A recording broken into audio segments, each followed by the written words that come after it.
Cha, uyabona kona mase ngicabanga kahle indaba yalo baba lona kanye naleli thimba lakhe leli kahle kahle lo baba ungijwayela kabi.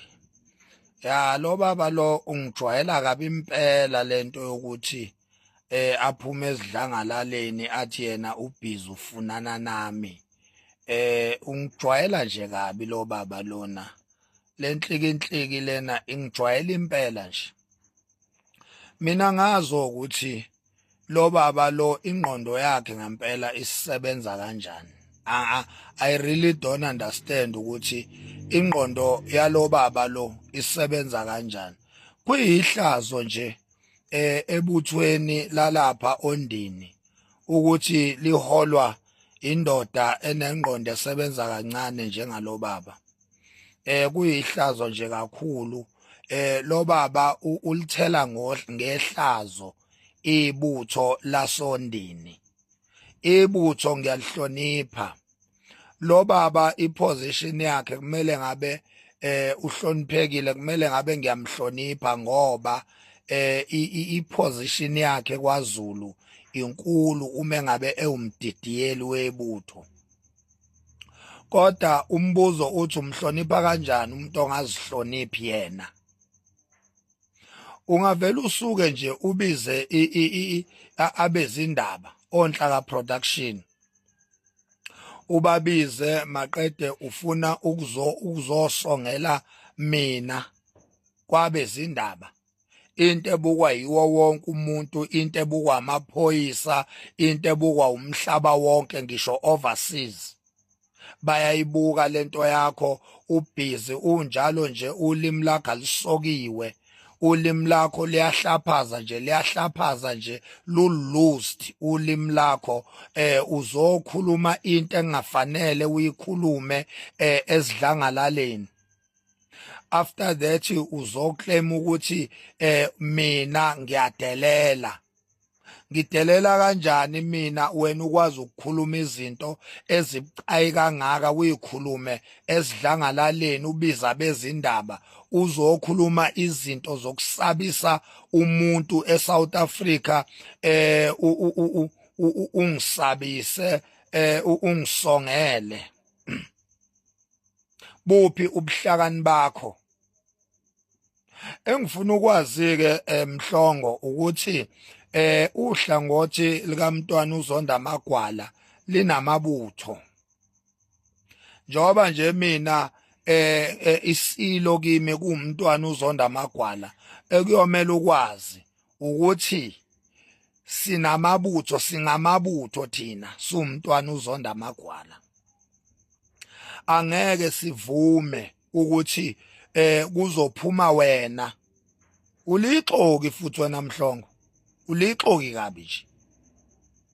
Kuzophuma wena ngeinhloso zakho ezipersonal uzosebenzisa ibutho ngoba ufuna ukufeza inhloso zakho. Ufuna ukufeza inhloso zakho, ufuna ukuvela uyikhathalela bukhosi lika Misizulu. Ufuna ukuvela ukhona uzothandwa laphana esayidini lika Misizulu ngoba phela uyaziwa wena. Uyaziwa ukuthi uyixoki wena. Wena owawuhola ibutho kuphelezelwa uMntwana uZonda Magwala eya ekhweni laphana ikuphi isenquthu noma isemtuba. Wena owawuhola ibutho usohlangothini likaMntwana uZonda Magwala la ngikhona mina. Uthe ujika wena khwiqeqe awusekho usuhambela kude noMntwana uZonda Magwala usuvumbuka lapha ngaphesheya kwaMntwana uMisizulu. Ulixoki kabi. Njengamanje uphusha iagenda yokuthi ufuna akubone uMntwana uMisizulu khona lezi imali ayilanda lapha eSwatini nawe ezokuhlephulela.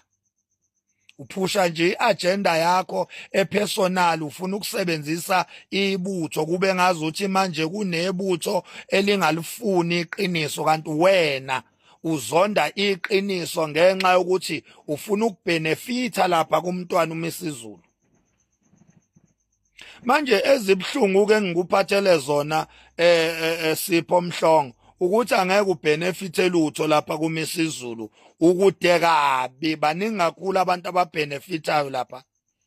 Baningi kakhulu abantu ababenefita lapha kule stokfela sika Misizulu. Ngeke ubenefite lutho wena. Angiphathi ke futhi njengoba isitifiketi inkantolo seyasidabula nje. Njoba uMisizulu vele ngokomthetho engesesona isilo. Ngoba phela isitifiketi inkantolo yamchitha ngecala yayisisidabula. Uyobenefita nini ke wena ngoba njengamanje we are on the road to inkosi Silo uZonda Magwala ukuthi ahlale esihlalweni sakhe ngokusemthethweni.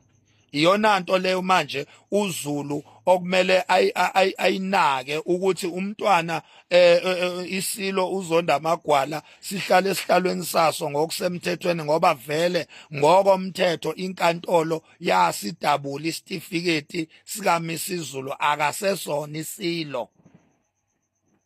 So wena baba uMhlongo kumele ngabe impela ungohloniphekileyo esikhundleni sokuba umdidiyelo wamabutho kodwa ngenxa ukuthi awuzihloniphanga wena sizokuhlonipha kanjani thina lento nje yokuthi ubize onhlaka production uzo addressa mina ungisongele ukhuluma indaba zokuthi kuyophela inhlamvu. Uchaza ukuthini mawuthi kuyophela inhlamvu? Uchaza ukuthi uzongidubula. Uzothumela inkabi zakho ukuthi zingilande zingidubule mawuthi kuyophela inhlamvu.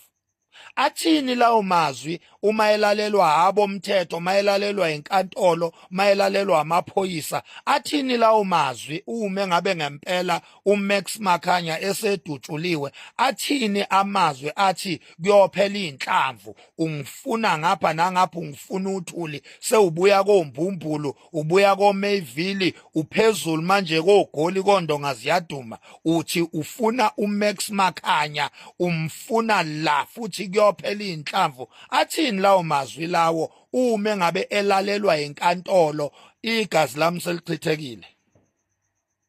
Funa ukukutshela ukuthi wena nethimba lakho ngeke ningenze lutho Mhlongo. Ngeke nje ningenze lutho, uyangisabisa, ungisabisa ngamasemba.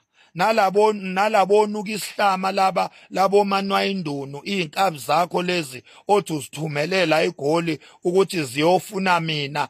Omanwayindunu labo bathumele eGoli ukuthi bayofuna mina. Osihlama bonke labo ngibalindele ekseni emintambama phakathi kwamabili ngeke baze bangenze lutho. Ngeke baze bangenze lutho. Ya, ngisho ngaphuma wena uqobo. Ngisho ngaphuma wena uqobo ngeke nize ningenze lutho. Ngeke nje nize ningenze lutho. So ngicela niyeke nje ukulona ingijwayela kabi, ningisongela ngamasimba ngoba ngeke ningithinte, ngeke ningenze lutho. Ya. Nginsizwa mina ngisiyena, angisilona ibhoxongwana. Ngeke uzungenze lutho Sipho Mfoka Mhlongo, ngeke uzungenze lutho. Ngeke uzungenze lutho nethimba lakho losikhotheni, izinkabi zakho leze ningifuna nazo. Ngeke ningenze lutho. Luthela. Khohlwana, ngeke ningenze lutho. iSilo umntwana, iSilo uZonda Magwala, iSilo uZonda Magwala, umntwana uSimakade uyena oyiSilo kusho mina. Ongakuthandi lokho gede uyangidakela. Ngithi mina iSilo sikaZulu umntwana uZonda Magwala uSimakade. Umntwana uZonda Magwala uSimakade iSilo. Umuntu okwazi ukuyihlonipha, umuntu ongenawo amahlazo namanyala, isona iSilo ke leso. Ongakufuni ke lokho gede ke uyangidakelwa. Ongakufuni nje lokho gede ngempela. Ya. Bengithi nje angikutshele lokho wena Sipho Mhlongo ukuthi khohlwa nje. Ngeke uzungenze lutho, ngisho ungangithola mina uzongithola bese ungenzani. Ngeke uzungenze lutho. Forget indaba yakho. Gede ngiyangidakelwa.